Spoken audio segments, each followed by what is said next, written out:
നമസ്കാരം. വി.ഡി. സതീശന്റെ വാക്കും കീറിയ ചാക്കും ഒരുപോലെ എന്നാക്കി ഇപ്പൊ പഴമൊഴി. കുറെ കാലം കൊണ്ട് ഇപ്പോൾ വീട് വെച്ച് തരാം, ഇപ്പൊ വീട് വെച്ച് തരാം എന്ന് പറഞ്ഞ് ആളുകളെ പറ്റിക്കുക, എന്നിട്ട് ആ വഴി അങ്ങ് മുങ്ങുക. പ്രതിപക്ഷ നേതാവിന്റെ കളത്തരം പാടെ പൊളിഞ്ഞപ്പോഴാണ് സംസ്ഥാന സർക്കാരിന്റെ ഭവന പദ്ധതിയായ ലൈഫ് മിഷന്റെ വാർത്ത കൂടുതൽ ചർച്ചയായത്. അത് കഷ്ടം തന്നെ. ഒരാൾ വീണ് കിടക്കുമ്പോഴാണ് കുത്തി നോവിക്കുന്നത്, അല്ലേ? പക്ഷെ അത് ചെയ്തത് നമ്മളാരുമില്ല കേട്ടോ, കോൺഗ്രസ് പ്രവർത്തക തന്നെയായ ബേബിയാണ്. വീട് വെച്ച് കൊടുക്കാമെന്നൊക്കെ പറഞ്ഞ് നേതാവ് കുറെ സ്ഥലം തട്ടിപ്പറിച്ചു എന്ന് വെളിപ്പെടുത്തിയത് അവർ തന്നെയാണ്. ഒപ്പം സംസ്ഥാന സർക്കാരിന്റെ ലൈഫ് മിഷൻ പദ്ധതിയുമായി മുന്നോട്ട് പോകുമെന്നും അവർ കഴിഞ്ഞ ദിവസം പറഞ്ഞിരുന്നു. അങ്ങനെയാണ് ലൈഫ് മിഷൻ കോൺഗ്രസുകാർക്ക് കല്ലുകടിയായി വീണ്ടും പൊങ്ങി വന്നത്.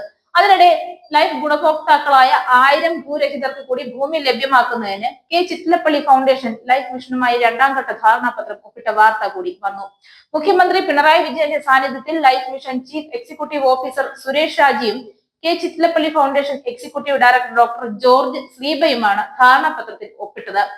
ലൈഫ് ചിറ്റിലപ്പള്ളി ഭവന പദ്ധതിയുടെ 2ാം ഘട്ടത്തിൽ അതിദരിദ്ര വിഭാഗത്തിൽ ഭൂമിയും വീടും വെക്കേണ്ടവർക്കാണ് പ്രഥമ പരിഗണന.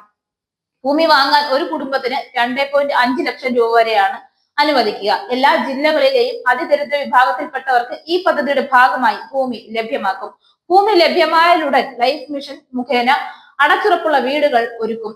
ലൈഫ് ചിറ്റിലപ്പള്ളി ഭവന പദ്ധതിയുടെ ആദ്യ ഭാഗമായി എറണാകുളം, ആലപ്പുഴ, കാസർഗോഡ് എന്നീ ജില്ലകളിലെ 1000 ഭൂരഹിതർക്ക് ഭൂമി ഇതിനോടകം ലഭ്യമാക്കിയിട്ടുണ്ട്. 25 കോടി രൂപയാണ് കെ ചിറ്റിലപ്പള്ളി ഫൗണ്ടേഷൻ ഇതിനായി ചെലവഴിച്ചത്.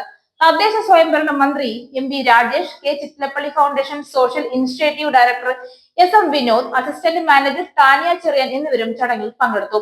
ലൈഫ് ഭവന പദ്ധതിയുടെ ഭാഗമായി 2017 മുതൽ 2024 നവംബർ 30 വരെ 5,30,904 ഗുണഭോക്താക്കൾക്കാണ് വീട് അനുവദിച്ചത്.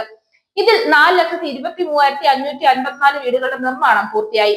1,07,350 വീടുകളുടെ നിർമ്മാണം വിവിധ ഘട്ടങ്ങളിലാണ്. അപ്പോ അങ്ങനെയൊക്കെയാണ് കാര്യങ്ങൾ.